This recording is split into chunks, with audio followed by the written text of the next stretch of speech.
Welcome everyone. Welcome to the Frontline Club.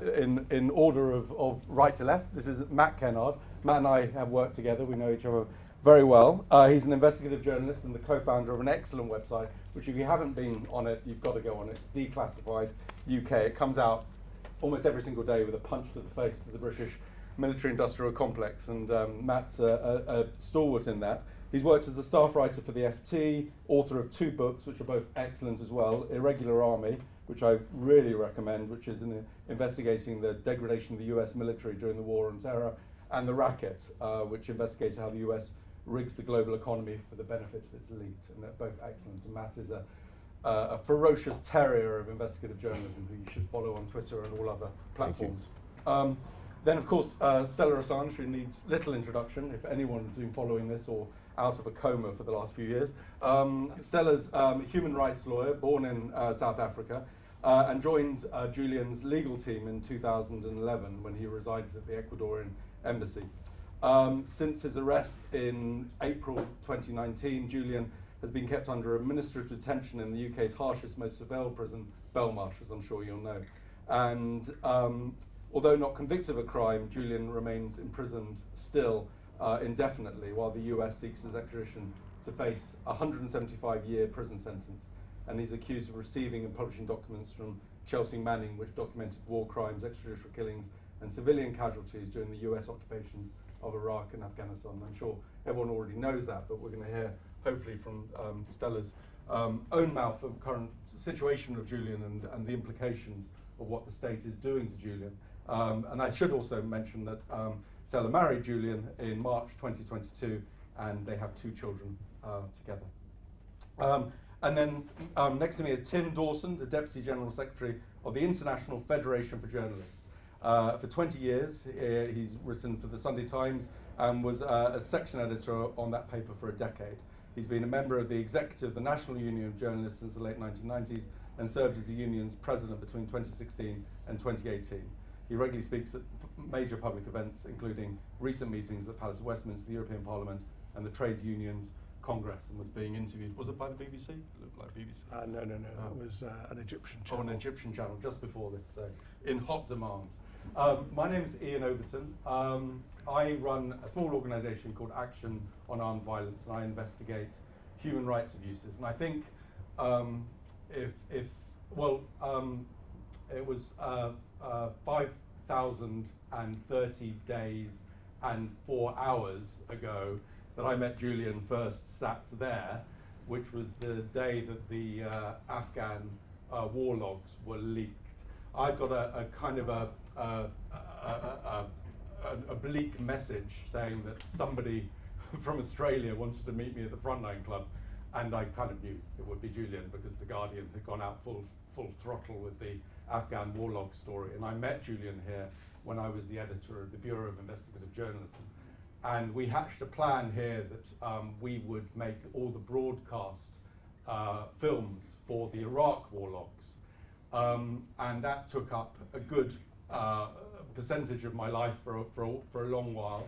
We won an Amnesty Award for our work with Julian. And Julian is the recipient of dozens and dozens and dozens of journalist awards. And so anyone who doesn't call him a journalist needs to go back to those who award those awards and say, give us your definition, because to me, he is a journalist. But I've also, I think, one of the few editors, and I'm not trying to big up my own position here, I'm trying to denigrate the position of other editors, one of the few editors who has consistently criticised the treatment of the national press of Julian and who still speaks out for his immediate release, which other editors who teamed up with WikiLeaks at the time seemed silent in so doing. I am merely a tiny minnow, so I'm not bigging up my ego there. That is just a criticism of some of the bigger players in the room. But what Julian did for me is he led me down a route which, like Matt, all I've done since basically meeting Julian is investigate what I term the military-industrial complex. Now, when I first met Julian, he was sat there wearing a bulletproof vest. And I remember thinking, this guy's a bit paranoid. And I hold my hand up how wrong I was. You know, the state was after him, states were after him, and his life was in real and present danger. And we've seen that evidenced in the current treatment of Julian today. I just want to, before we get to questions, I want to read out two other numbers. Being an investigative journalist, I love my numbers. So 1,849 is one number, and 1,023 is another number. So 1,849 is the days that Julian has been in Belmarsh, or been imprisoned by the UK government since the Ecuadorian embassy. That's not even including the years he spent having to hide from the UK government in the Ecuadorian embassy. But 1,849 days is that figure. 1,023 is the number of people, civilians, that the British military killed in Iraq and Afghanistan. So they killed 931 Afghan civilians in Afghanistan, including up to 337 children. That's at least based on reasonable applications for compensation payments given to the UK military, of which they only settled a quarter. But I'm basing that figure on legitimate claims. 92 Iraqi civilians were killed according to the Iraq war logs. That's the only number that have been reported in the press, but the Iraq war logs captured, including 20 children from 2003 to 2008. This is just the British military. I'm not including the number of civilians killed by the UK military. So if you contemplate that, I would say that Julian has spent 2 days in prison for every single civilian the British military killed for exposing the British military and the US military's actions in Iraq and Afghanistan. And before I go to questions, I just want to point out that not one other person in the UK military has been arrested or charged with killing a civilian. There have been, we know Marine A, but that wasn't a civilian, that was a combatant. I've come today from the High Court where I've been working with on an inquiry providing evidence into allegations of SAS killings in Afghanistan. The judge today pointed out that the MOD had only met its deadlines for submission of evidence at 20% of the time. So a complete failure to provide evidence to the court in relation to allegations of SAS killings of civilians in Afghanistan. Simultaneously, our own minister, Johnny Mercer, Minister for Veterans, has refused to hand over evidence to a judge-led inquiry sanctioned by his own government that would detail knowledge of who was killing who at the time. So this is the kind of obfuscation we're up against. Large numbers of civilians killed as exposed by Julian in WikiLeaks. An absolute refusal by the state to engage with any of these accusations, and an absolute hostile environment at the very man who sat there 5,030 days ago to begin the release of this data that was the first and ever true analysis of what happened in Afghanistan and Iraq. And Stella, can I come to you first on this? So, you know, the outcome 5,030 days later is what? Tell us a little bit about Julian's current situation. He's been in Belmarsh prison now for 5 years, as you say. He's not convicted of any crime. In fact, he's the prisoner who has been, at least on his wing, we don't know if in the whole of Belmarsh, the longest. He's in a single cell. He interacts with other prisoners, I wouldn't say on a daily basis, but most days. For when he's in the yard, which is less than an hour a day, but not every day. And there's also something called association. There's a time that he can go through the corridor to the medical hatch to collect medication, or to the place where you can collect the food, and everyone eats in their own cell as a rule. His life is very regimented, so at a certain time the medication is doors are open for medication. I don't know if that's 8 o'clock in the morning or so. And then lockup is at 4 o'clock. I mean, he's locked up 22 hours a day, but from 4 o'clock there's no more exiting the cell until the next morning. So he's able to call when there is phone credit. Phone credit is limited. He can spend about, I think it's £35 a week on everything, though. That's phone credit, on posting things, letters, laundry, etc. So you have to pay. There are different phone credits. There's legal, there's international, and then there's local, through which he calls me. And once that phone credit is up, he has to wait for, I think it's a Saturday when you charge the next week's phone credit. If he runs out before the next Wednesday, then we can't speak for several days. So that's, you know, it's a life of arbitrary rules and isolation and hardship, and it's a very grim atmosphere, obviously, with he's surrounded by yes, some dangerous criminals, but also a lot of tragedy around him. I mean, it really struck me that Julian was a very sympathetic man, a very sensitive man to the sufferings of others, and he's been represented as a monster in some elements of the press, which I never see the person I knew. I mean, how is he coping mentally with this situation? It's 5 years, so you know, if he's coping well today, that doesn't mean he's coping well tomorrow or that he coped well yesterday. And there have been days, weeks, and months that have been extremely difficult,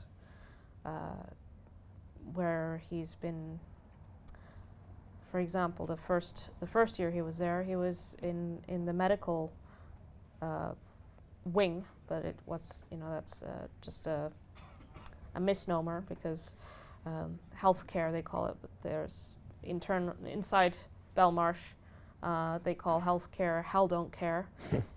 It's you can just imagine, you know, the most psychotic, the most terminally ill, and the most suicidal of prisoners who are there, and who Julian was interacting with, or was forced to interact with to some degree. And he was there for 6 months, and it was only after the prisoners who worked as the cleaning staff put in a petition that Julian was finally moved to the general population. So it was actually a kind of an internal rebellion from the cleaning staff to actually cause reform. Yeah, exactly. And it took a while, but finally he was moved. And so about 3 months later, the COVID lockdown started. And then he wasn't able to receive any visitors at all, not his lawyers, not us, not me and the children, for 6 months. And then after 6 months, the extradition hearing, resumed. It had started in February 2020, this is, and then it resumed in September, October 2020. And the day he came into the courtroom for a 5-week hearing, he hadn't seen his solicitor in that whole time, for 6 months. And in addition to all this, there's all the other layers of things going on, like the internal dynamics inside the prison, the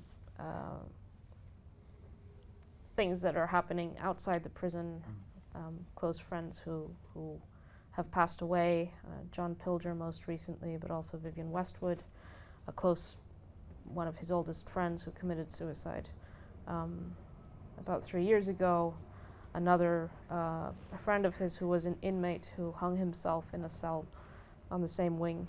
This was during COVID. All these things that he has been through. And so if I say he's coping, it's not true. There are periods where he's not coping, he's not sleeping, he's not, it's very, very difficult for him. And what's the current status of the legal threat to Julian? Where are we right now in terms of the extradition?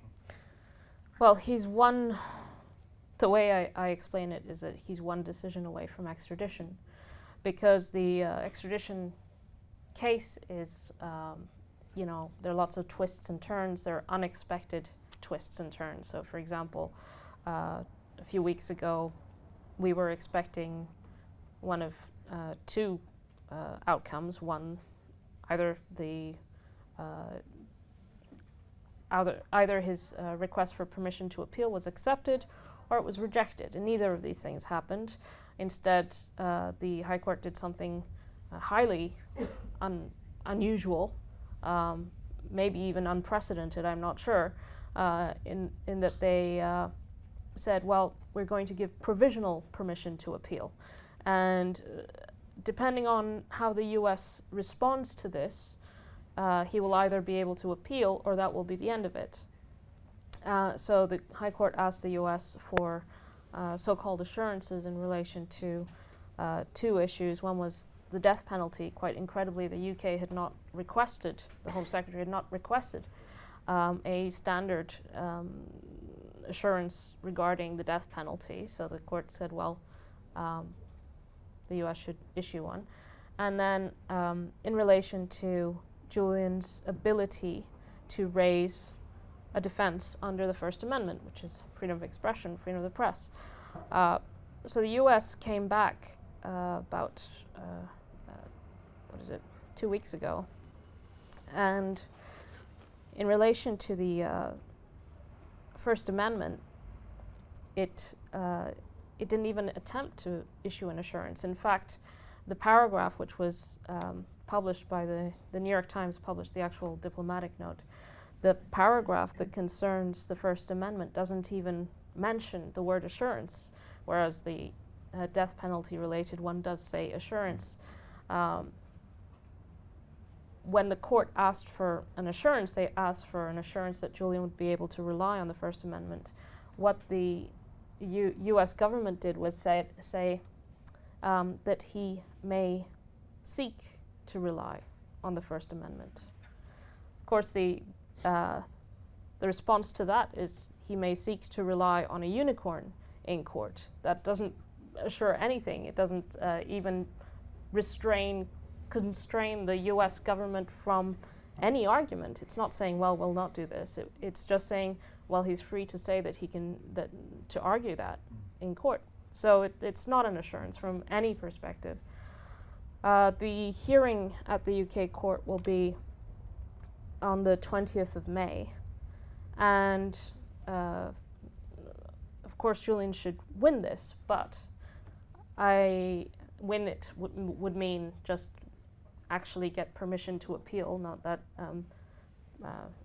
conditional and provisional permission to appeal. But consider this, the High Court in its most recent decision said that the assassination plot against Julian was credible. It admitted it was credible. Of course, how could they not? There's multiple reports, and there's probably going to be more reports about details about the assassination plot that Mike Pompeo, excuse me, was ordering when he was head of CIA under the Trump administration. So they acknowledge, well, these reports that Julian wishes to introduce as evidence are credible. However, given that the United States has issued an extradition request for Julian, the underlying rationale for these extreme measures, assassination, kidnapping, fall away. They put that down in black and white. It's so absurd and it's so discrediting. But if the court is capable of putting that in black and white, then I don't have high expectations for a predictable outcome on the 20th of May. I mean, the entire framing, it seems to be the powers that be just won't engage with this in a meaningful way. It's not a massive political debate in Parliament at the moment, and the press doesn't seem to be pushing for any particular outcome that would be beneficial for Julian. I mean, does it feel a little hopeless, or do you think there is a possibility that maybe a Labour government even might change the status and things may not go that way? Well, I think there is across the board support for Julian's release. It is true that the big players that we all know who they are ought to be campaigning for his release and doing what they do. I mean, an example is what the Wall Street Journal is doing for Evan Gershkovich. They campaign, right? And campaigning for an imprisoned journalist is the least that the press can do. It's not taking its side, it's taking the side of journalism and of a free press and of not persecuting people for publishing the truth. There's an obvious self-interest there. That being said, they editorialize saying, this case is dangerous and Julian should be released and so on. But a day like today, World Press Freedom Day, obviously Julian should be plastered all over the British media, and that doesn't happen.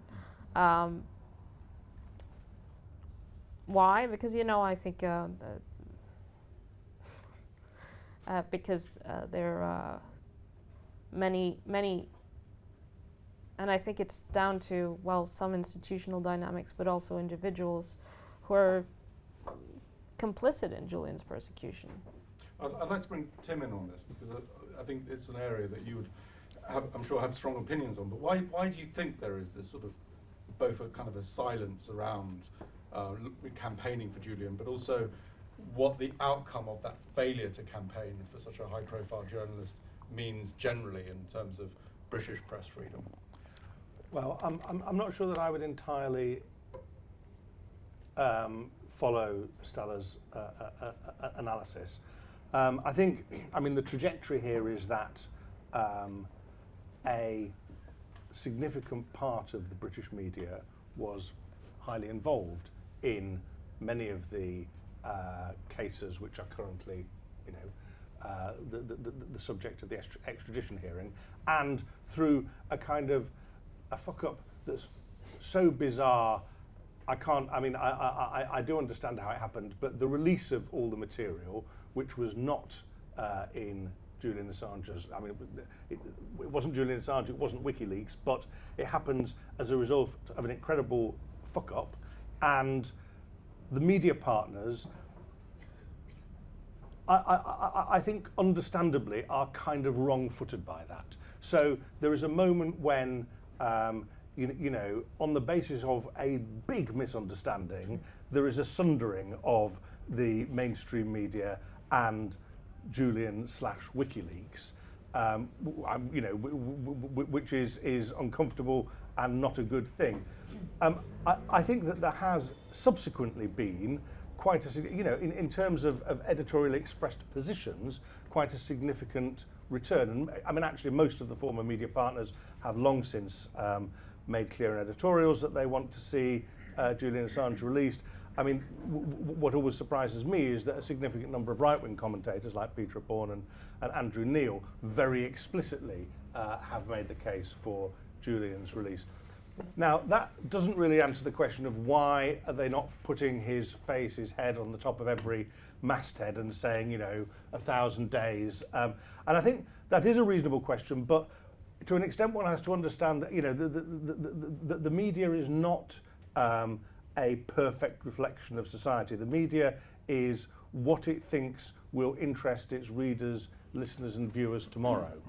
That's fundamentally what drives it, which is a very short-term thing. And so people's, an issue that has been hanging around for 10 or 15 years is quite hard to get people interested in. I speak as somebody who was, banging as big a drum as I could find about the fate of journalists in Yemen 2 years ago, only to find that Ukraine wiped Yemen from everybody's consciousness. So, I got on with campaigning about journalists in Ukraine who are having a terrible time, and Yemen was completely forgotten. Since which time, carnage has been, unleashed in Gaza, and really nobody's too bothered about what's happening to journalists in in Ukraine, and Yemen is, even further. So that is it is really, really difficult holding people's attention, and I think the campaign around what's happened during this Assange, I think is of massive significance for all journalists, and indeed for society more generally, is the victim of it's been around for so long, it's really complicated in some aspects of it, and that's quite hard to get to grips with. Can I come back? Sure. I think it needs to be said. I mean, I completely disagree with what you just said, because not only have the media ignored it, they've joined in the persecution. So, for example, The Guardian, which benefited massively from his bravery and won lots of awards, book deals, film deals, made hundreds of thousands of pounds.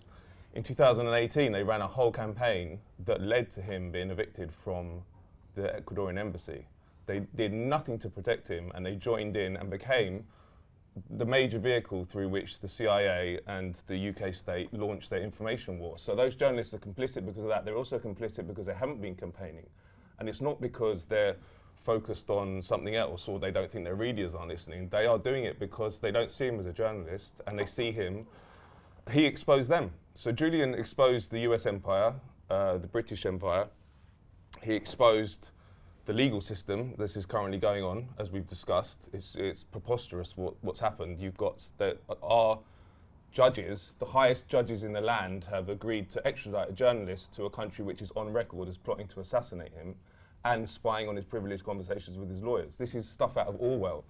So there's that. And he's also exposed the media, because he got more stories than the whole mainstream media combined for decades, and they didn't like it. He wasn't part of the club. He didn't go to Oxbridge or Oxbridge. He didn't go to the private schools that all the editors went to, and they didn't like it. And they went after him, and they haven't launched a campaign, not because they're focused on something else. They haven't launched a campaign because they want to see, well, I believe that they want to see him sent to the US because they don't see him, he's been dehumanized, he's outside the moral circle. So it's not conspiratorial to say that he is a target of the state, as we've discussed, and the media in this country, the mainstream media, often operates as an arm of the state. And in the case of Julian Assange, any self-respecting journalist, any journalist which actually wanted to defend press freedom would have been campaigning every single day. Like you're talking about today, with World Press Freedom Day, yeah, he should be on the front page. He should be on the front page every day. There should be a campaign where The Guardian has his picture every day saying, we have a journalist who's been in a maximum security prison in London for 5 years for revealing war crimes in our paper. They haven't done any of it. In fact, I mean, their columnists like Marina Hyde spent years just writing horrible smears of him. And she's celebrated now as this great court jester of Westminster. But they're complicit, and and when history is written, right now, there's a lot of forces that are arraigned against Julian. When those dissipate, when either he dies or he's put in a cell for the rest of his life, or he's free, it might happen, the truth will come out, and he'll be seen like dissidents and political prisoners of the past. So I think that. Come back to Tim. Just to follow on a little bit from what Matt's saying on a personal level. So last week I was held weirdly by the Norwegian border police for an hour, being interrogated to why I want to go into Norway. I don't know why. 6 weeks ago I was refused entry into Nicaragua, so I couldn't even go in. Last year I was refused a journalist visa to enter Rwanda because I wanted to expose how many refugees the Rwandan police had killed. And I've been detained for 7 hours at Tel Aviv airport and interviewed ad nauseum by the Americans whenever I've tried to go in. And I play some of this down to the fact that you Google my name and WikiLeaks comes up. So I do think I've felt on a very small level, nothing even vaguely approaching what Julian has suffered, a limitation of my own capacity as a journalist to operate based on a Google search on my name linked to WikiLeaks. So let's say, let's hope not, but let's say Julian is sent and extradited. What do you think, Tim, from your understanding of the way journalism works in the UK? What do you think that message sends out to journalists generally about whistleblowing, about Let's say I'm investigating SAS killings and I've got my hands on classified documents that I shouldn't have. What message does that send to me for my own security? It sends a very troubling one. I think as everybody knows, the bulk of the charges for which Julian's being pursued come under the Espionage Act, a very antique piece of legislation that was drawn up essentially to silence internal critics within the United States around the time of the First World War. It's very loosely drafted, so it gives a great deal of scope for courts to pursue people who are regarded as being unfriendly and unhelpful to the state. I strongly believe that if a prosecution proceeds, that it will have, and I hesitate to use the term chilling because it's become a cliche, but anybody handed national security documents, which happens all the time, will have reasonable cause to think I could be extradited to the United States and sent to prison for the rest of my life, and that's terrifying. There are many, many brave journalists in the world, a large number of whom would defy such threats, but not everyone, not everybody. People would look at documents and say to themselves, is this worth the risk? Is this a story that's big enough that I would take the risk of perhaps never seeing my family again and being in some, frankly quite medieval penal hellhole, somewhere in New Mexico. So it would be deeply, deeply dangerous for journalists everywhere in the world. Now, when I met Julian here, I genuinely maybe had a naive approach. I think that I'm much more closer to where Matt believes about the system now than I ever was. And I probably would have even considered Matt to be a bit of a conspiracy theorist that I heard him 5,030 days ago. One thing is, I got a knock on the door while I was in the middle of WikiLeaks investigating the Iraq war logs, and a friend of mine who went to Cambridge was MI5. He knocks on the door. It was 5 in the morning, and he said, "By the way, they're looking at you," and just ran off, which was the most disturbing way to be woken up. My phone began to act weirdly. I got weird text messages from God knows who. It kept on crackling.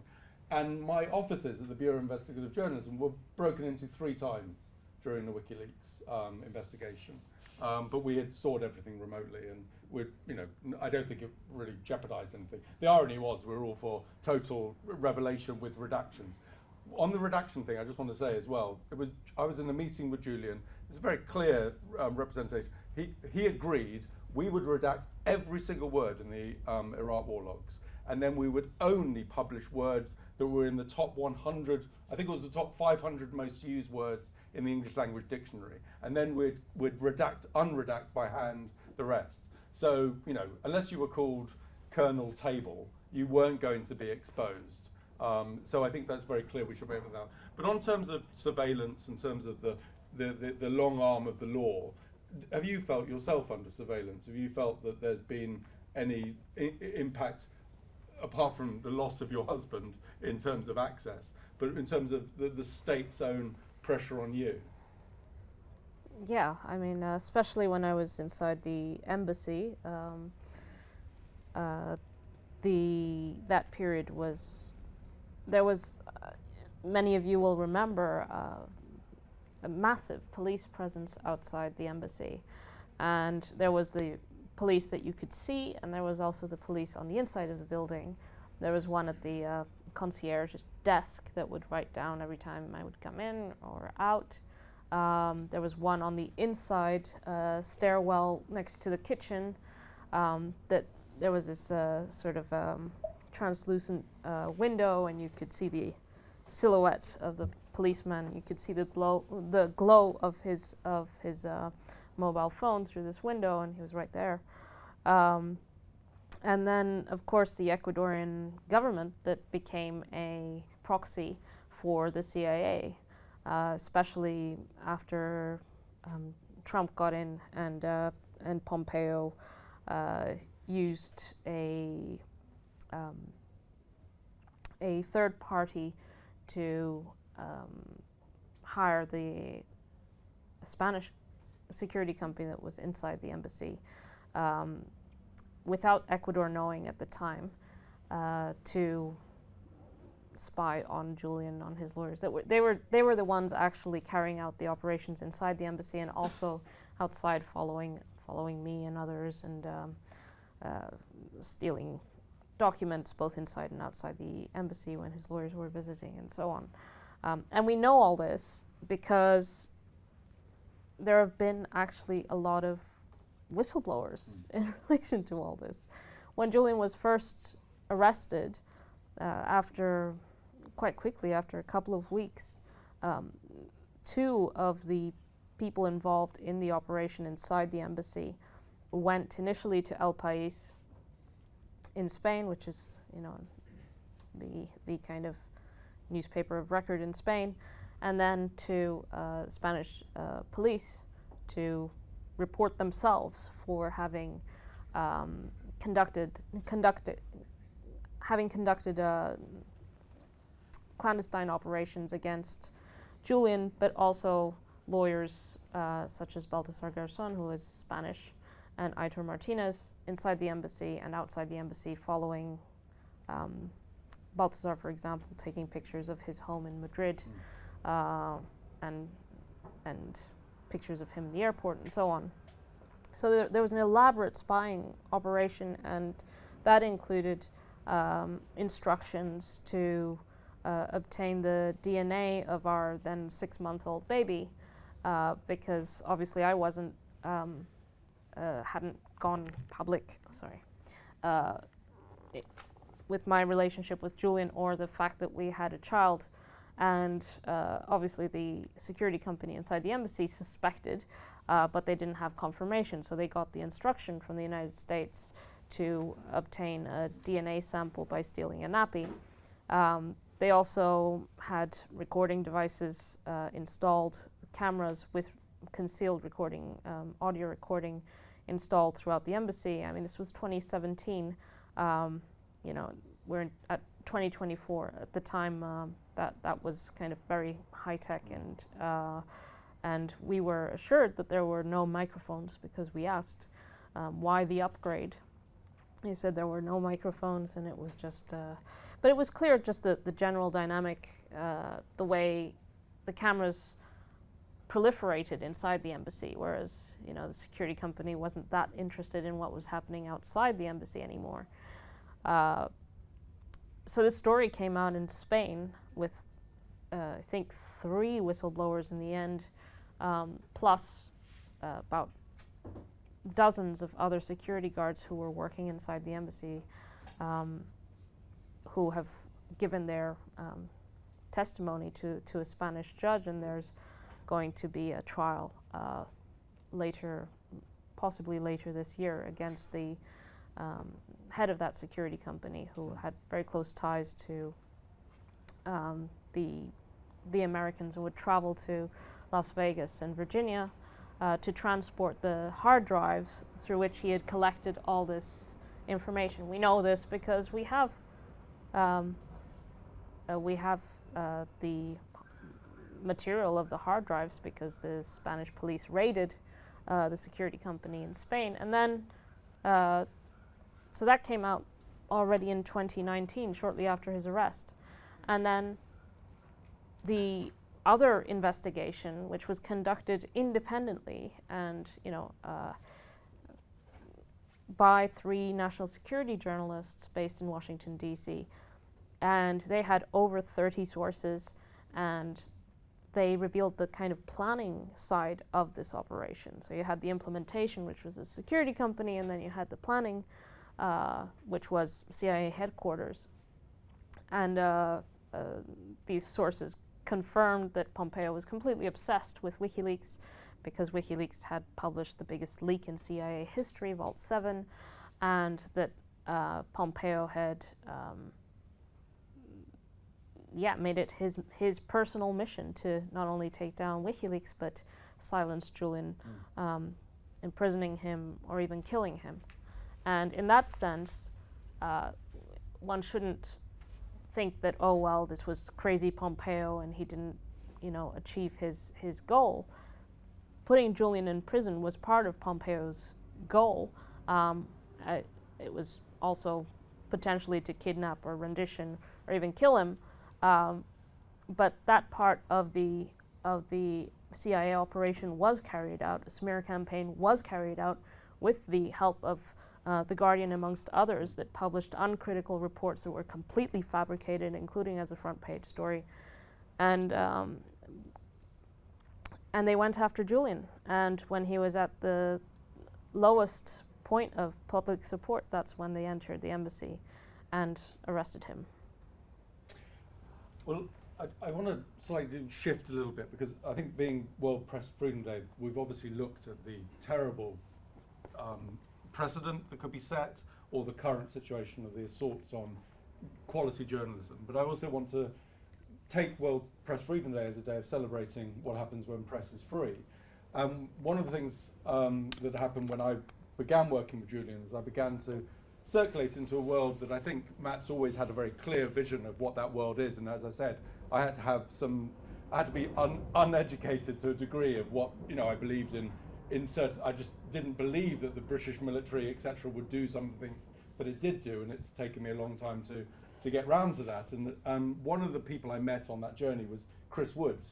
Chris Woods worked for me on the Iraq War Logs, and then after the Iraq War Logs were published, he came through the door and said, Ian, I think, given the work we've done on Iraq War Logs, why don't we also look at the CIA drone program in Pakistan? And the CIA absolutely denied it existed, and they said no civilians were killed. And anything I would say about US drone strikes began with Chris Woods' investigation. And Chris Woods only had that investigation, I would say, because Julian opened my eyes, because then I commissioned Chris. All credit to Chris Woods. But what I'm trying to say is that the reverberations of Julian go far beyond WikiLeaks. So they've massively influenced my work.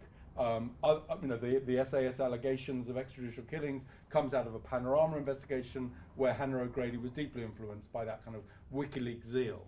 But Matt is like a leading figure of this a critique, and the work that he's been doing on the British military internationally is a consistent expose. So Matt, can you tell us a little bit, trying to sort of not just be rooted in the terrible treatment of Julian, but also the inspiration that Julian has led you on the journey that you've been on with that? Yeah, I think it's worth saying initially as well that Ian has been very kind about us, so I should be kind to him as well. But even maybe before your realization that you're talking about, I always thought of Ian as a sort of old school reporter, the ones that don't really exist anymore. And I think it's quite telling that Ian works at an NGO now, because I think someone with, it's not about politics, left, right, it's about just how you view journalism. It's about seeking the truth.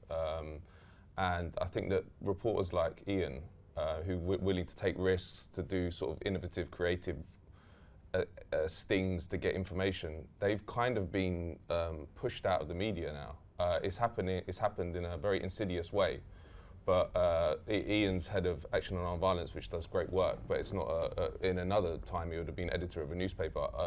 Again, a mutual friend of ours who died, and Julian's actually, called Gavin McFadden, used to make investigative documentaries which aired on primetime national TV. And before he died, he would say to me, like, if I was starting out now, there's no way I'd be able to make the programs we made and air them on the TV. So the media has changed.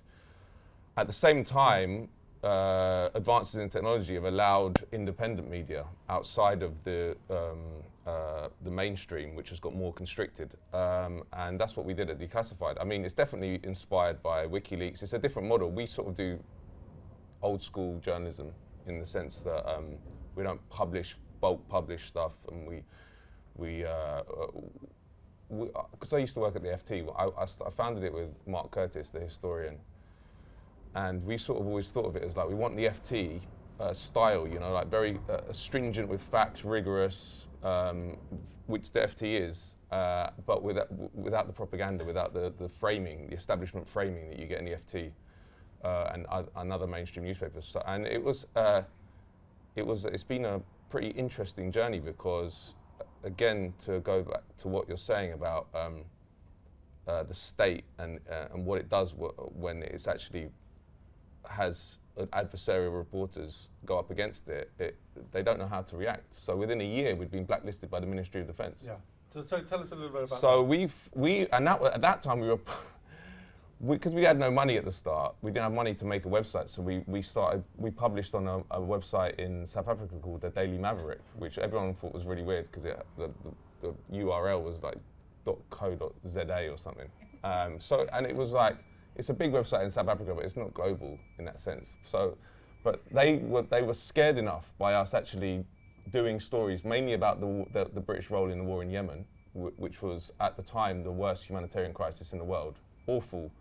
Mass starvation, blockade, millions of kids on the brink of starvation.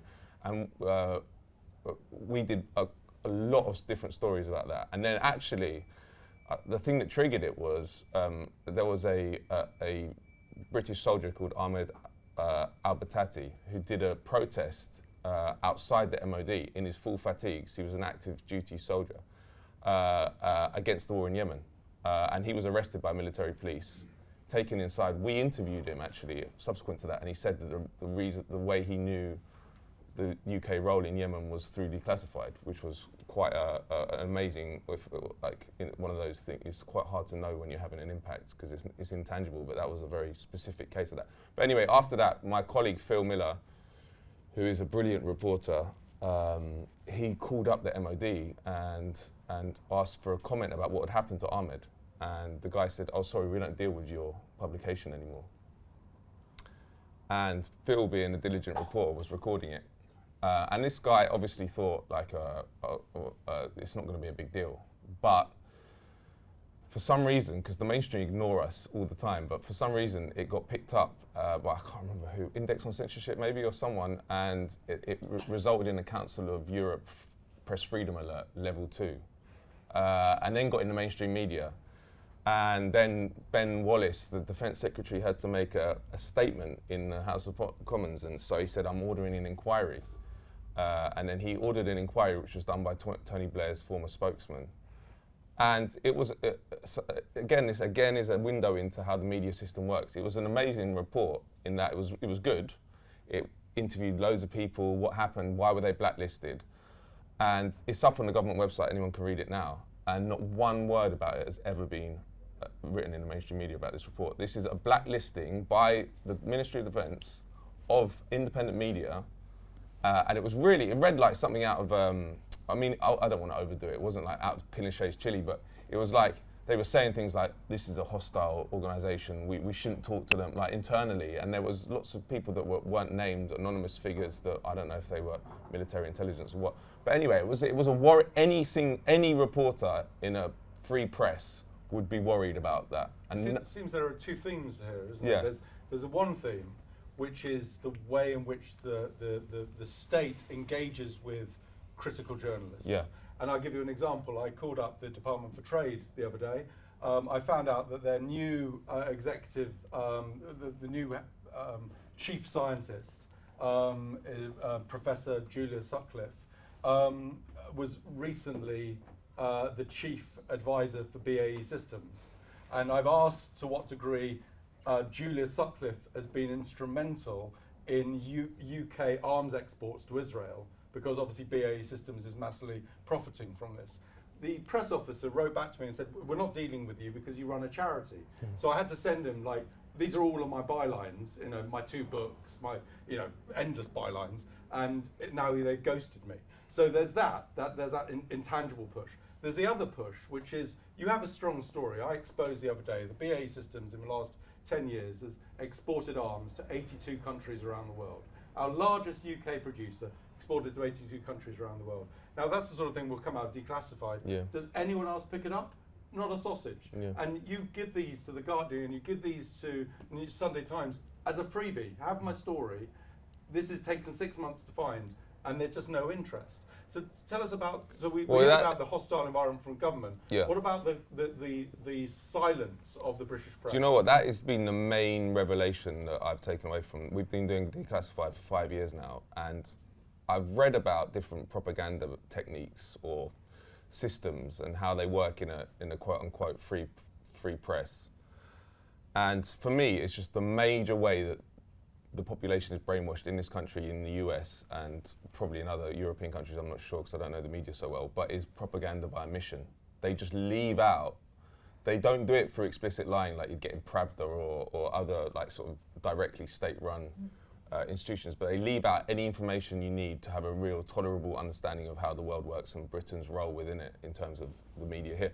Another example is recently I've done a whole stream of stories about the role of RAF Akrotiri, which is the UK base in Cyprus, in the Gaza, the war, Israel's war in Gaza. We've done so many stories now that there's been about 5 different massive demonstrations at the base and in Limassol, which is the second city, which is near the base. And both presidents of Cyprus and Northern Cyprus have both made statements about our stories, and not one word about it has appeared in the media here. And that even surprised me, because I thought when it reached the presidential level, it happened in Bolivia. We caused the diplomatic crisis in Bolivia, Argentina, Venezuela, all these things. Never are they reported here, and it's because if something happens and it isn't conducive to the state narrative, it doesn't exist effectively. That's how the mainstream media works. And I'm not saying journalists know it, because they think they're free. They say, well, we can publish what we like, but you can publish what you like because they like what you publish. That's why. And also the other thing is, like, as you mentioned, like what you come up against, because you've also got that adversarial style of you want to get information, right? That's what you want to do as a journalist. The reason most journalists can go through their whole career believing that they're doing good adversarial work in a free press is because they don't push the boundaries. And it's like Rosa Luxemburg said, those who don't move don't notice their chains. And that is the British press corps, the mainstream media. They think they're free, but if they start pushing, as you do, as we do, you realise actually that evaporates. Within a year we were blacklisted. And then Ben Wallace apologised to us in the House of Commons, the Secretary. I want to pull Tim in on this, but I just want to also frame this. So I went around all the houses saying 82 countries BA systems applied to. This is the evidence. These are the receipts. It took 6 months to get them. And not one national paper or broadcaster picked up on it. And so in frustration, I went to the Foreign Press Association. I had 52 foreign journalists sat in a room where I presented my data, and they all ran a story. So the story went global, just not one UK press picks up on it, which is weird given it's our biggest arms exporter. I'm quite critical of that, but Tim, I get the sense you might not be as down, potentially because we're in the trenches and you see the bigger picture. But do you think that the UK press is being complicit in a kind of a failure to address some of the problematic relationships that the British military might have in international affairs, and also around WikiLeaks? Well, I am troubled by a worldview that seems to have as its basis the fact that people are brainwashed. My general experience of people is that they are quite capable of making up their own minds, and it has always been a feature of daily newspapers that people make a choice each day whether to buy them or not. And as I said, it's an imperfect tool for obtaining truth, and I'm not suggesting that there isn't at times complicity in not giving publicity to issues that might be embarrassing to the state, and clearly journalists make deals with military sources. And I'm not saying that the news sense of newspapers is always perfect. By no means is it. The fantastic thing today is that there are scores of platforms by which it's possible to get out material. Anybody can publish on the internet. Anybody can publish on any number of messaging platforms. Countries with massively formally repressed media, like Iran, have a riot of Telegram channels telling alternative stories. So, if there is a state conspiracy to keep all of this information secret, it's a piss poor conspiracy, because it is all out there.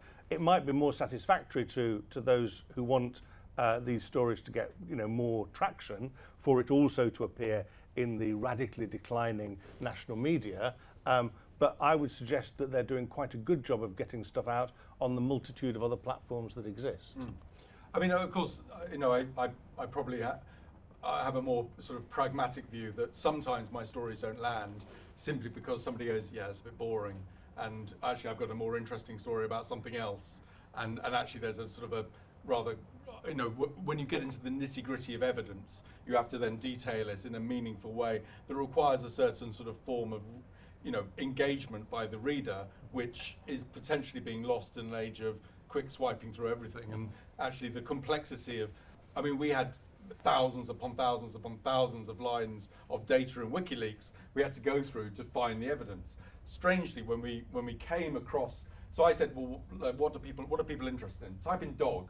So we typed in the word dog, and we found that there were IEDs planted in dogs, or that a dog that was owned by a Marine had attacked a child.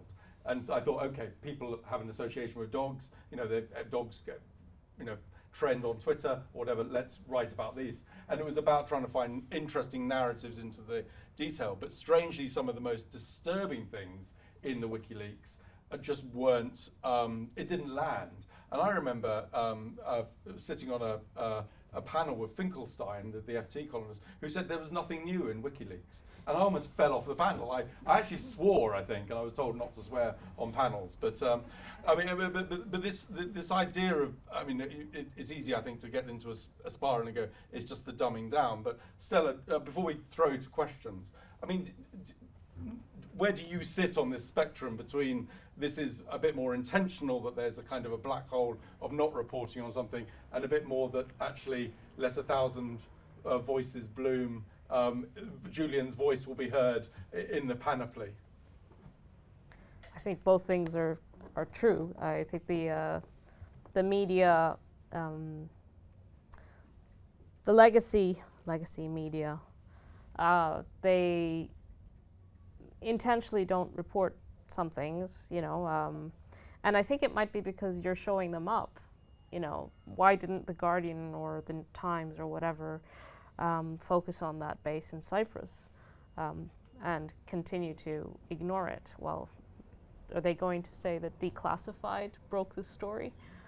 That's embarrassing, and I think so. There's a lot of ego involved as well.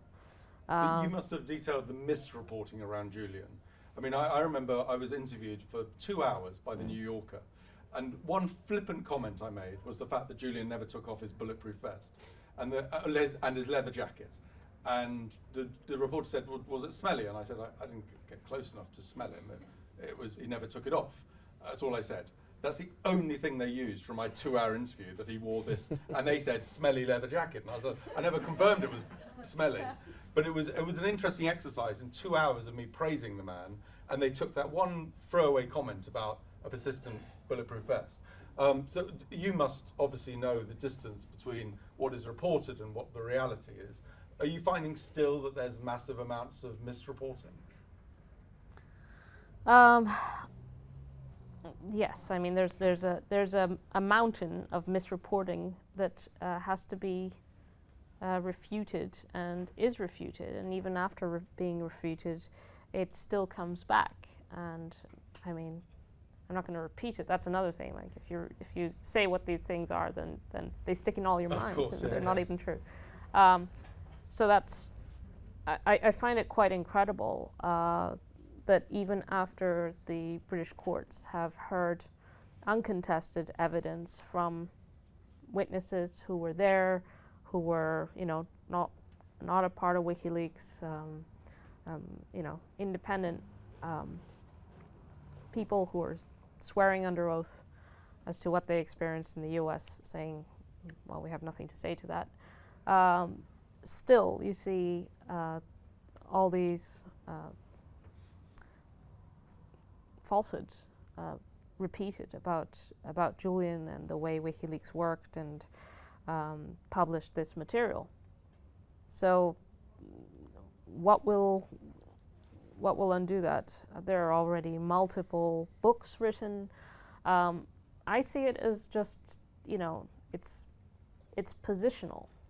It's not even about the truth. It's like you get into some Twitter fight with someone, and then you give them all the evidence, and they just move to the next thing. It's projecting a position. Yeah. And there's a lot of that when it comes to Julian and WikiLeaks. And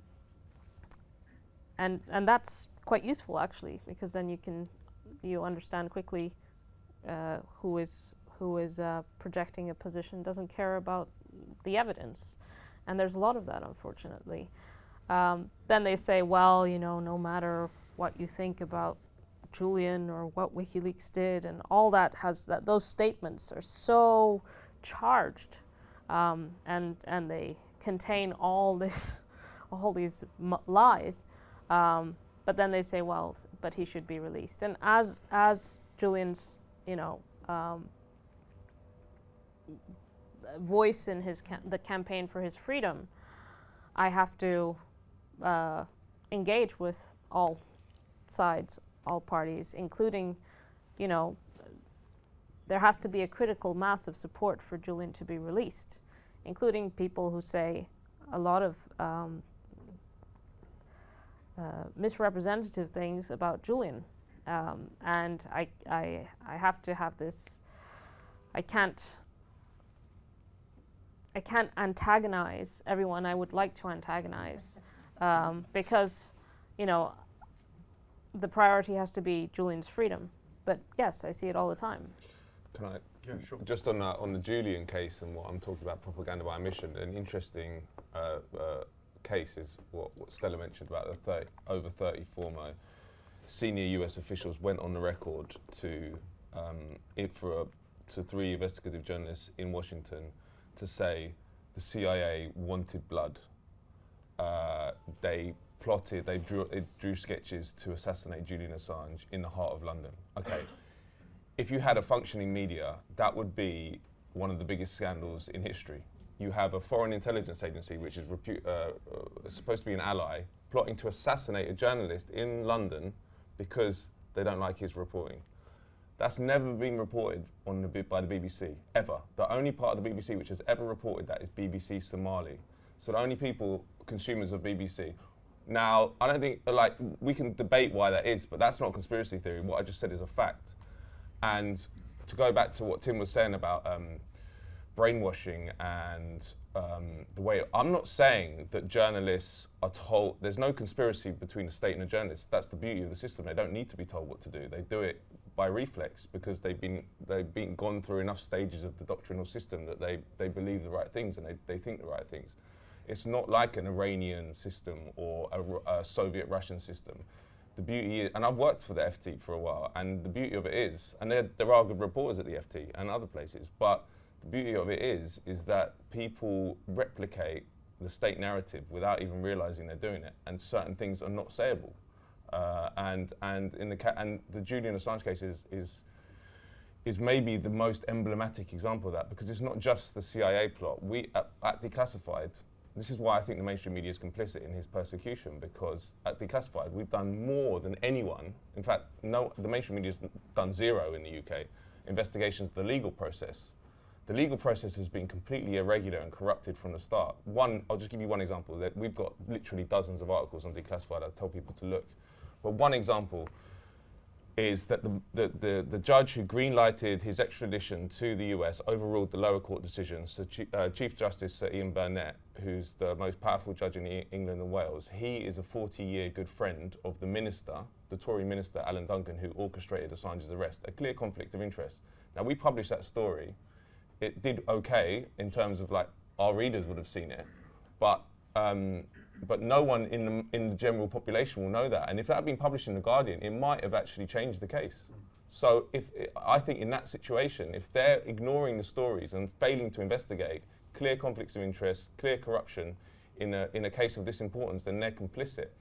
And I think that, as I say, I think that when history is written, they will not look good. Yeah. I mean, and I can say certain things. I understand what Stella's running a campaign. I'm not, so I'm more open about it. I mean, my own observation, I think, is that there's often a fear by some journalists about the claim of cause and effect. If you're reporting this, you're claiming this. Yeah. Whereas I approach it by, no, we just want to have the receipts out first, which is the reporting of this. We let others make their conclusion. And I think that the real danger is this notion that somehow we have conspiracy theories, because I'm the worst, anything that smacks of the conspiracy theory, I run from. But the weird thing is you get closer and closer to something and you think, well, I mean, there's orchestration here, there's ineptitude, which I think is a big element of it, just people just behaving, pathetically or moving jobs and not handing over their portfolio in the MOD or whatever. So there's all of these, rather mundane, quotidian human interactions that require deep reading to then explain the status quo, and we don't live in a world where that kind of deep reading is easy to obtain. But I wanted to ask you more questions, but I'm going to throw it to the thing and make sure you have a voice in the answers. So I actually would like a woman to ask first, because I always ask men to ask. Yes, there you go. Let's have this in the back. Chivalry isn't dead. Ladies first, no, I'm kidding. Equal rights or something. Equal rights, yes. Have you ever thought of publishing on TikTok? Like, it's literally you publish it for free and then you get a whole reach. You can even set ads in different cities. Boom. Exposure. And your target audience is like middle-aged people who are tired of fighting for something that they're losing for. It's the young people who are like, hey, we're young, we have time to change shit, so just do things on TikTok. I mean, Tim, is there you were talking about this panoply. Is there a revolution that we're just not even picking up on? That there's this. There is a lot of interesting reporting on TikTok. I'm by age and slight disinclination to put Chinese-owned apps on my phone. Not personally as capable with TikTok as I would like to be, but I certainly think, that people are accessing information by many, many different ways. I think that, a lot of people in their 20s and younger are not consuming any mainstream media at all, but are obtaining important information from sources like TikTok, and it is clearly if you want to speak to those people, that's the way to do it. But this is an interesting thing, isn't it? Is that the WikiLeaks, the war log releases were millions and millions and millions of words. Now the devil was in the detail. We had to read through endless. I had a team of 38 people reading months in, months out. I've got your question. Months in, months out, then you had to distill that to a 10,000 word article, a 5,000 word article, a 200 word article, a tweet, and it's virtually impossible. And I think this is some of the complexities. When you speak to people about Julian's case, I don't think people quite realise the complexities. They say sort of things, it's about the sexual assault allegations or something, and they think it's got nothing absolutely to do with the sexual assault allegations. But do you find that people don't even really understand what's happening to Julian in your own engagements, or do you live in a world where everyone you encounter are massive fans and therefore you only get the support? No, I speak to all sorts of people, Yeah. and I think most shockingly of all, it's people in positions of power who are the most ignorant. I mean, I'm talking, in the European Union, I'm talking in the British Parliament, I'm talking in the British media even. They have no idea.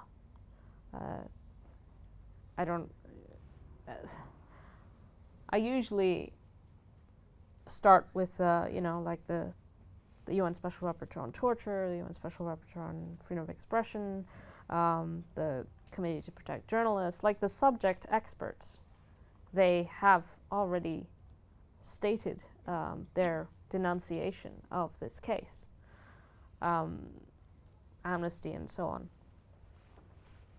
Why has that not translated to the usual suspects who are so keen always to cite those same sources in relation to cases that are, I guess, politically useful or they're more sympathetic to?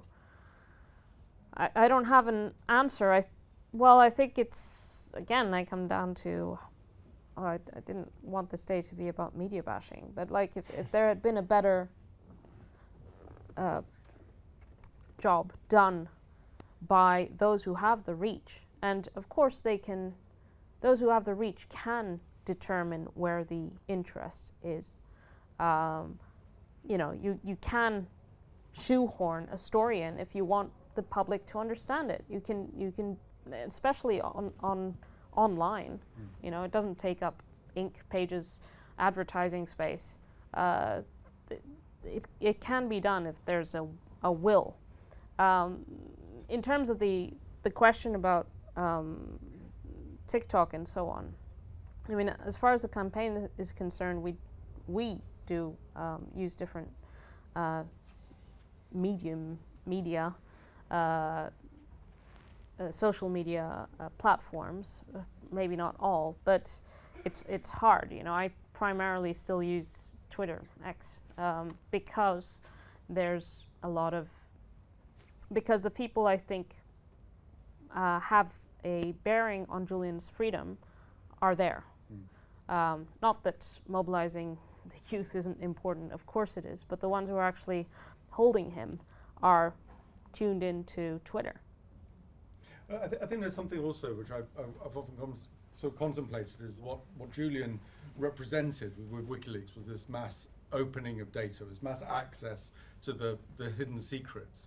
And strangely also social media is offering to do that in different ways. It's exposing maybe social banalities, the Me Too movement or whatever, or exposing racism or exposing other elements. And I think we are in an era which Julian, I think, is an icon of levels of transparency. But what I think Matt's really pointed at is the way that despite this evidence that is accumulating, there are people who will still turn their back away from it because it may not adhere to their worldview or whatever that is. I mean, does declassified, would you do better if you were just pushing it all out on TikTok? Maybe. I mean, I don't know how to use TikTok. I'm trying to use Instagram now, and that's alien to me. I'm feeling old. I'm not even that old. You're not. I'm 40. I don't know. Is that old? No, I think that it's important to use social media. That's why I joined Instagram. I'm like Stella. I like Twitter. I know how to use it. It seems to me like to make sense. It doesn't want to know everything about me. You can use it. But I think that social media is amazing. We wouldn't exist at Declassified without Twitter. Yeah. We wouldn't exist. And that is, I think that's the next stage, is that there's this massive clampdown from different power interests because they're losing control of the narrative because, as Tim said, people aren't consuming the mainstream media anymore, and it was easier to control the mainstream media, and now there's lots of different players that have access. You can get the information out to masses without mediation of a legacy media institution, which is hugely powerful and worrying for power interests. I have to say, just on the redaction thing as well, because I know there's a big debate about how that information got out and stuff. But I think it needs to be said, because I was in the court for the ruling, and the way they were presenting it was like, even if, like it was a criminal thing. Even so, say for example, just to suppose that Julian had released it all because he wanted to, rather than for the reasons that actually happened.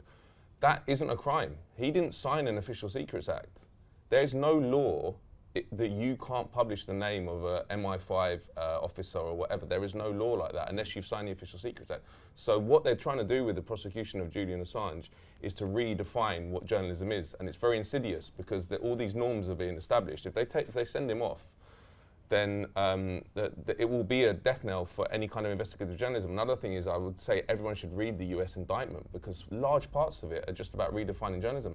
They criminalize even asking for leaks. They present it as a criminal thing. They say, he sent out this tweet saying, join the CIA and leak to us. Okay, you might disagree with saying that, but that shouldn't be a crime. In fact, if you look at Bob Woodward, he says, like, a lot of my investigative role was to tease information out of sources, to ask them where that information was, to say, maybe you should go there.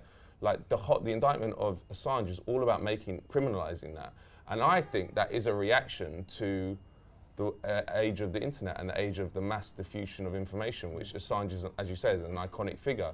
So if they get him, it's part of the whole trying to roll back the advances we've made in information diffusion and awareness of different global issues. And sorry. In relation to the awareness of WikiLeaks, I just want to say, one of the interesting transcripts in the allegations against SAS killings in Afghanistan is that one of the officers wrote back saying, this is a shit show about the killings that occurred the previous night. It will be out in the next WikiLeaks, and then we're going to know. And there's, so their own rules of war are being dictated by their fear of being exposed, which is why Julian, to me, poses, that's why he's posing such a threat, because, show an example of him, and it might stop, I don't think it will stop Matt or I, but it might stop the next version of Matt and I, who might think, well, do I want to end up in a Guantanamo setting? Sorry, Stella, you were going to say. Sorry, just to add to what Matt was saying. I mean, on the naming of intelligence, well, let's say agents, because obviously Julian redacted and was The most responsible journalists that Nikki Hager had ever worked with, and Stefania Marizzi and John Getz, who were Der Spiegel, L'Espresso, and Nikki Hager is a New Zealand a star investigative reporter. They all said this under oath in the extradition hearings. And when you look at the actual, what actually happened, and if you're interested, you can read these books by Stefania Marizzi and others. So Julian took every precaution to protect anyone who could be at risk. But let's just look at the claim about naming names. Anne Sekulas, the CIA agent who killed a British teenager, and there was it was a big case for a couple of years here, in which she was finally, she was able to leave the country. She refused to come back to face trial, and didn't spend a single day in jail. She was a CIA agent who was in the UK, working in the UK, and her husband was an NSA agent. Initially, the reporting was, well, she's a wife of an NSA, of a US intelligence reporter at a US Army base in the UK. Then it emerged that he was NSA, but then it emerged that she was actually CIA, and she was serving here, and she was actually higher up had a higher rank than her husband. That story, the pressure to bring her back, the sympathy for the family, and so on, that just wouldn't have happened if I can't remember which paper, I think it was the Daily Mail, hadn't revealed that she was a CIA agent. To begin with, she was just the wife of a U.S. Intelligence officer in the UK, and of course you couldn't understand the way the U.S. And the UK were behaving in relation to this suspect if you didn't understand that she was a high-level CIA officer working in the UK. And another thing is that it's important to be able to expose intelligence agents. There are so many who are operating on Twitter and so on, and sometimes you're able to show, well, this person is a spook because there's some report about them, or maybe they've even disclosed it in their own LinkedIn or something like that. That's really important for me to be able to defend Julian, or to expose their lies, or at least expose their motivations. Yeah, I mean, and it is important to note that if you're a made man, you can leak whatever you want about that world. One very recent example was Boris Johnson, who was on his way to becoming Prime Minister. When he was up against Rory Stewart for the leadership of the Tory party, his team leaked to the Daily Telegraph that Rory Stewart was an MI6 officer for 7 years before he entered politics. And that's still up, you can go and look at it, it's on the Daily Telegraph website. Well, is that a crime? No, it's not a crime. It shouldn't be a crime. But what they're trying to, the way the system works is if it's a justified leak, or not justified, but an internal leak okayed by the higher ups within these agencies, that's fine. The national security. If it's done by a made man like Boris Johnson, that's fine. If it's done by a journalist, by a whistleblower who reveals stuff that the institution does not want revealed, then it's criminal. So that's the way the whole system works. It's just, and that's why if you start looking at intelligence agencies, they tell you it's secret because it's about national security and they need that secrecy. But okay, there may be a percentage of that is true, like maybe 10 or 20%, but 80% of it is protecting themselves from the public and their criminality and their corruption. And that's so the reason they're going after Assange is he exposed them on an unprecedented level. And I mean, I used for the world that Stella's talking about, which is hugely influential. They talk about it as parapolitics, and people don't want to talk about it because you get called a conspiracy theorist. But it's a fact that it's a hugely powerful part of our society, and anyone who I'm not saying you should be cavalier about revealing people involved, because yes, there are safety concerns, but there are definitely occasions when it is in the public interest to know about what these institutions are doing. Well, one of the interesting things I found when I came out with the story about SAS killings in Afghanistan is I got, after the expose, a letter from the MOD. I opened up thinking, is it going to be an invitation to come in and sit down and detail what we found? Instead, it was a court order wanting to seize all our laptops. There was absolutely no dialogue. It was just heavy-handed. We're treating you as if you're the criminals, not the people who killed the civilians. I think there was a question there. Did you? Yes. So I worked at the FT for 22 years, but I don't have a question about that. That's fine. I sat next to you for a while. I remember. First of all, one quick comment and a question, and this is not one of those multiple question things. Stella, I think you were absolutely right about when you made a comment earlier on about why what has happened has not been covered properly. Mainstream media jealousy of, or fear of somebody's got the story, and you saw this, I think, with the Post Office Horizon scandal, and it was Computer Weekly or something that basically got the story, and they really played the blindest bit of attention. It took a TV program, Channel 4, to do it. So I think you're right on that. My question is, thinking back, to the many years you've endured this and what you've learned, what should the person in the street understand about the state, governments, and systems that they probably don't know, but you think they should know, given what you've learned? Excellent question. You should be up here. Stella. To think of something short and snappy. Well, that they're corrupt if there's no effective oversight, insight, balance of power, because what we've seen over the past, certainly since I've been able to understand this case, because I think for me certainly there's a before and an after. The world before I entered into contact with the WikiLeaks case and after. But it wasn't like this before. The state has become so much more powerful in the last decade and a half. The surveillance capacities, the power of the individual and of the citizenry in general is much reduced, because the state institutions and their extensions, technology companies and so on that are in close cooperation with state institutions that basically spy on citizens and populations, and are also manipulating what they see and what they understand and what they're exposed to and so on. So I think it's important to understand the shift. The kind of political models that I studied when I was at university don't really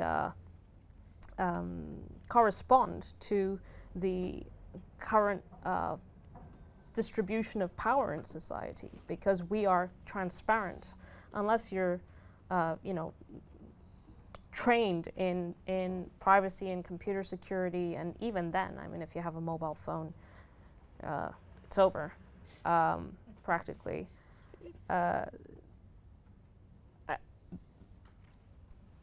It's much worse than it used to be, and at the same time, there hasn't been an effective counterbalance. Okay, there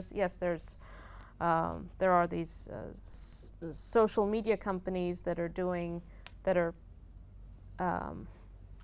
providing a platform for different exchange of information, but that's also open to manipulation. It's and those companies can also be pressured from various different governments because they just want to be able to operate and make a profit. And sorry. We're being called by MI6 right now. Sorry. Yeah. So I think it is this shift. Tim, I guess with a kind of journalist hat on, what are your thoughts? Well, I would say that there are really dangerous deceits that hide in plain sight. The one that really strikes me, and there are quite a lot arising from this case, but the issue of the extradition treaty between the United States and the United Kingdom, which on its front page says you cannot be extradited for political reasons. It is a really unequivocal sentence. I've probably not quite got the sentence, but it's not one dressed up in legalese. It expresses that very simply. And the Americans have successfully argued in court that because this is a treaty between states and not a law passed by a legislature, it creates no right whatsoever. Now, if that's true, it means that the many people who agreed that that should appear on the front page of that document knew fully well that they were completely empty words. It was literally a deceit practiced on the people to whom it might apply.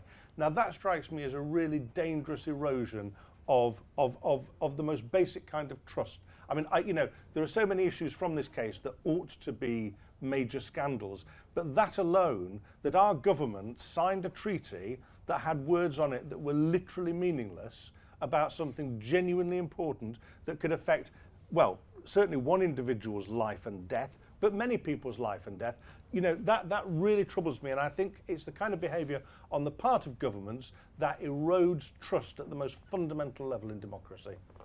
And I don't want to make this about me, but I will make this about me, because I wrote a letter to the American ambassador here in London, and I said, can I please have your assurance that as an editor of an organisation that worked with WikiLeaks, that published WikiLeaks, that we won an Amnesty Award for our reporting, we did, a whole website, can I have your assurance I won't be extradited and arrested? And no letter came back.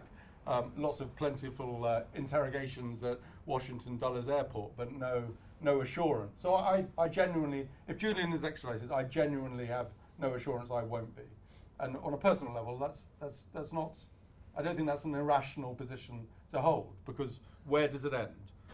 I think we've got time for Matt to sort of final thoughts, and then I think that's it.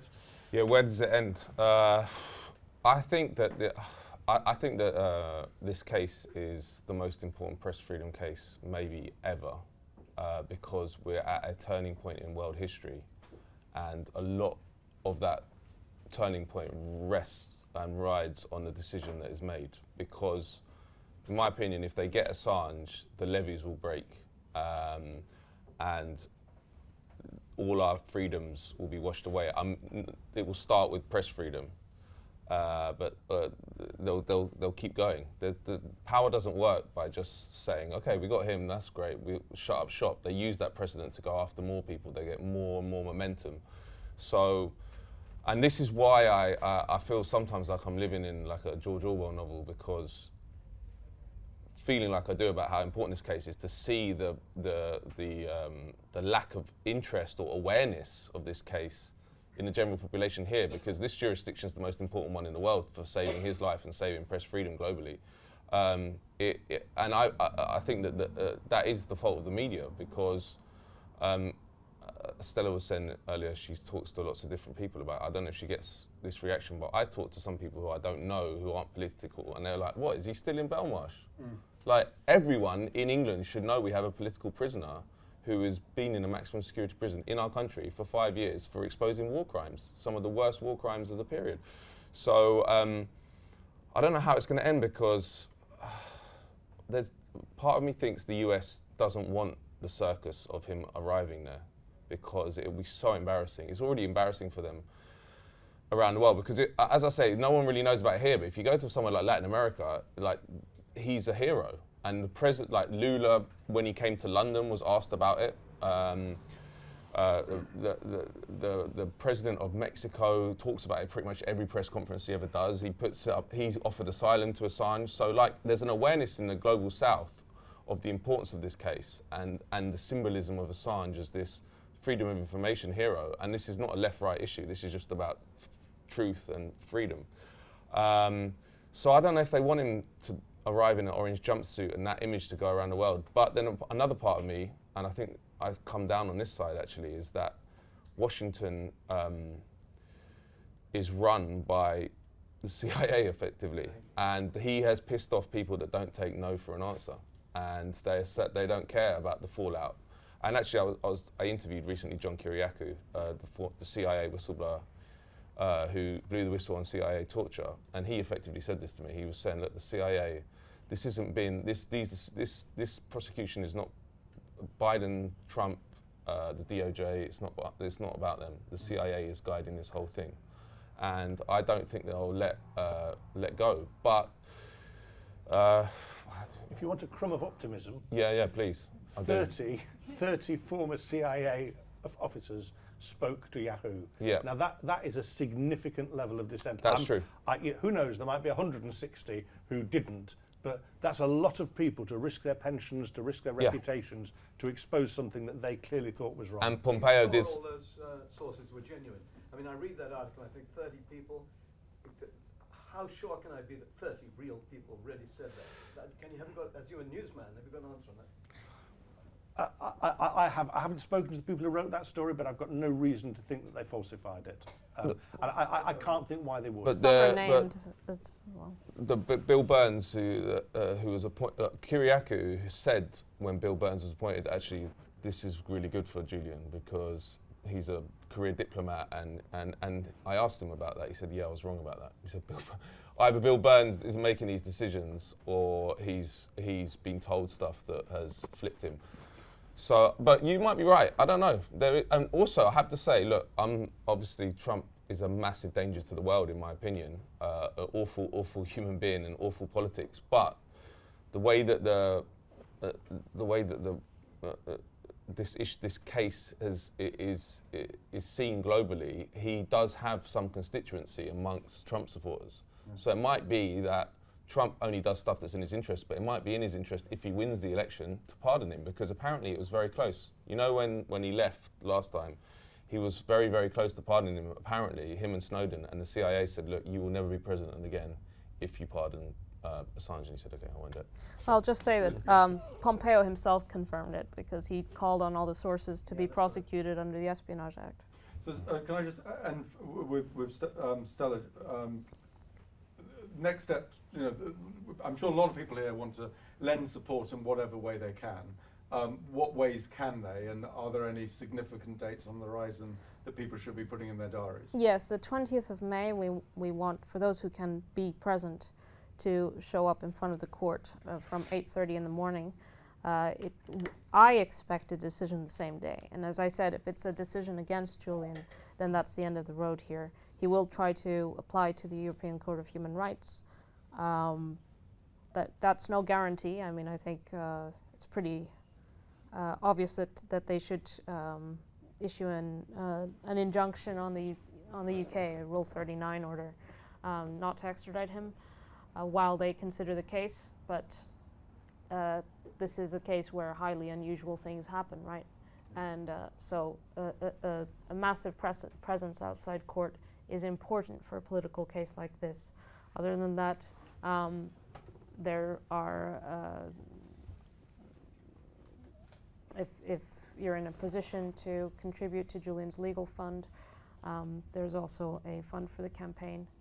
If you go to freeassange.org, I also have a website called stellassange.com, and there are various actions that you can take. But right now, what we're asking people, at least in London and in England, to do is to please come on the 20th and make as much noise as possible in the weeks ahead.